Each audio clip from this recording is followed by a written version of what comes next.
أعوذ بالله من الشيطان الرجيم. بسم الله الرحمن الرحيم. ومن آياته أن أنك ترى الأرض خاشعة فإذا أنزلنا عليها الماء اهتزت وربت إن الذي أحياها لمحيي الموتى إنه على كل شيء قدير.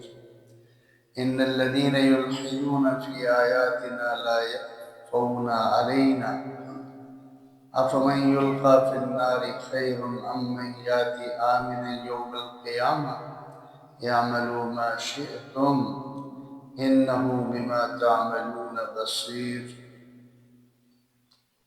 صدق اللہ العظیم. یہ دو آیتیں ہیں، آیت نمبر 39 اور آیت نمبر 40 سورہ حامی میں سجدہ کی آیتیں ہیں.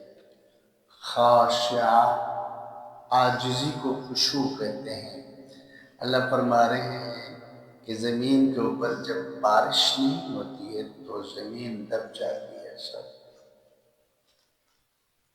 عاجز ہو جاتی ہے. جب بارش نہیں ہوتی تو زمین دب جاتی ہے، عاجزی اختیار کرتی ہے. کتنی پیاری بات ہے.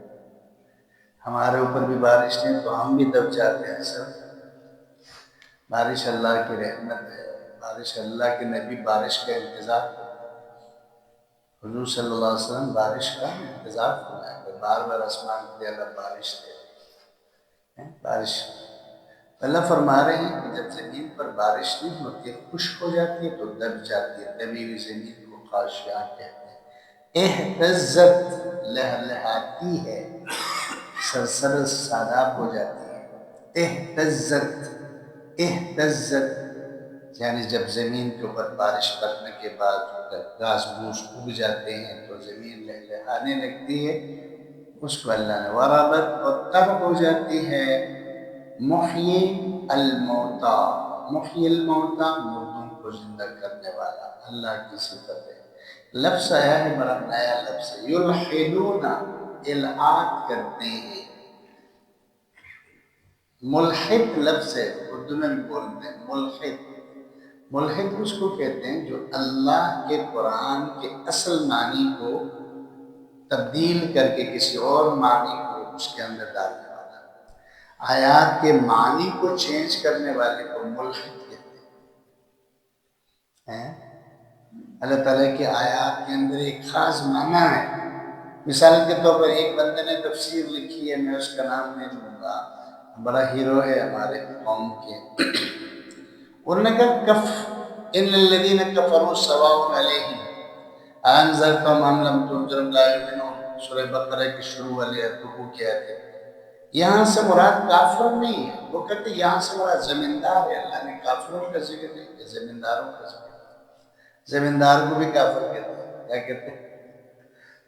اب دیکھو یہ معنی تو ہے، لیکن قرآن کا جو معنی ہے اس کو ہٹا کر دوسرا معنی دینا یہ الحاد ہے. وہ خود بھی ملحد ہے اور اس کے تفسیر کے اندر بھی ایسی جو اللہ کے نبیوں کے معجزات کو اٹھا کر ان کا غلط معنی دیا اس بندے نے. حضور صلی اللہ علیہ وسلم کے معراج کا انکار کرنے والا، اس کو جو نا غلط رنگ دیا ہے. موسیٰ علیہ السلام کی معجزات کو غلط رنگ میں پیش کیا ہے. تو اللہ تعالیٰ کے آیات کے اندر ایک لفظ کا معنی متعین ہے، ان آیات کے معنی کے اندر تبدیلی کرنے والے کو ملحد کہتے ہیں.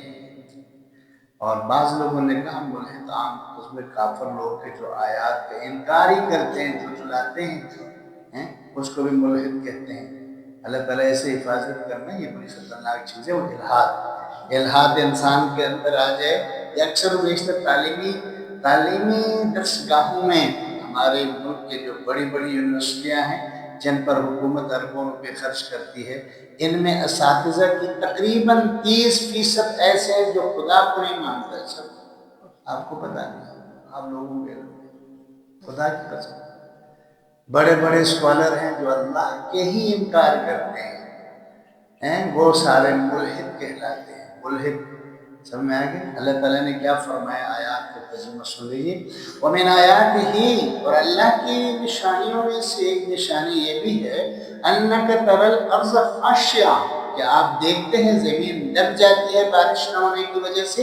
فَإِذَا أَنزَلْنَا عَلَيْهَا الْمَاءَ، جب ہم زمین پر بارش کو نازل کرتے ہیں، اهْتَزَّتْ وَرَبَتْ، تو زمین لہلہانے لگتی ہے اور ساتھ ساتھ تر ہو جاتی ہے۔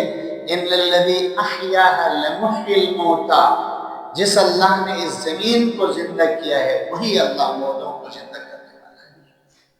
بات کی دلیل دی اللہ نے دلیل دی کہ جو اللہ زمین کو زندگی دے دیتا ہے، وہ گھاس پھوس کو اگانے لگتی ہے، وہی اللہ مردوں کو زندہ کرنے والا ہے۔ انہ علی کل شیء قدیر، وہ اللہ ہر چیز پر قدرت رکھتا ہے۔ ان الذین یلحدون فی آیاتنا، جو لوگ ہماری آیات کے اندر الحاد کرتے ہیں، جھٹلاتے ہیں، لا یخفون علینا، یہ لوگ مجھ سے چھپے ہوئے نہیں ہیں، یہ لوگ ہم سے چھپے ہوئے نہیں ہیں، ہم ان کو دیکھ رہے ہیں۔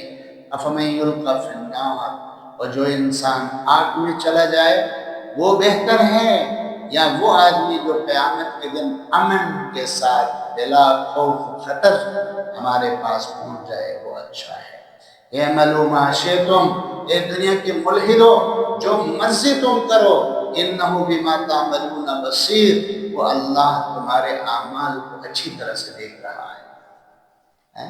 ملحد، آیات کا انکار کرنے والا، ملحد آیات کے معنی کو تبدیل کرنے والا، آیات کے مفہوم کو تبدیل کرنے والا۔ یاد رکھو قرآن مجید کی سب سے پہلی تفسیر کیا ہوتی ہے؟ قرآن کی سب سے پہلی تفسیر قرآن خود کرتا ہے۔ قرآن مجید کی بعض آیات کو کھول کھول کر بیان کرتی ہے، سمجھ میں آئے؟ تو اس کو کہتے ہیں تفسیر قرآن بالقرآن۔ قرآن کی تفسیر قرآن خود کرتا ہے، بات واضح ہو جاتی ہے۔ اللہ ایک بات کرتے ہیں، دوسری جگہ اس کی تفسیر اللہ خود بیان کرتے ہیں۔ ایک ہے تفسیر قرآن بالحدیث، حضور صلی اللہ علیہ وسلم نے ان آیات کی کیا تفسیر کی ہے، اس کو کہتے ہیں تفسیر بالحدیث۔ امام بخاری کو آپ پڑھیں گے، بخاری شریف کو، اس کی ایک بہت بڑی کتاب التفسیر اس کے ساتھ ہے، کتاب التفسیر اس کے ساتھ ہے، ترمذی شریف کی کتاب التفسیر ہے، مختلف حدیث کی کتابوں میں یعنی وہ آیات جن کی تفسیر ہمارے نبی صلی اللہ علیہ وسلم نے خود کی ہے، اس کو کہتے ہیں تفسیر قرآن بالحدیث، صحیح حدیث سے حضور صلی اللہ علیہ وسلم نے آیات کی وضاحت کی ہے۔ اور تیسری چیز کیا ہے؟ تفسیر قرآن باقوال صحابہ، صحابہ کرام نے اس آیت کا کیا مفہوم سمجھا ہے بھائی؟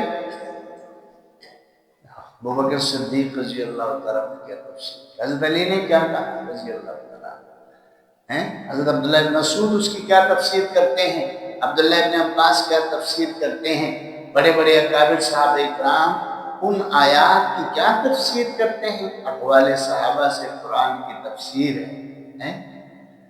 اور تفسیر قرآن باللغت العربی، عربی زبان کے سمجھنے والوں نے ان آیات کا کیا معنی مفہوم متعین کیا ہے۔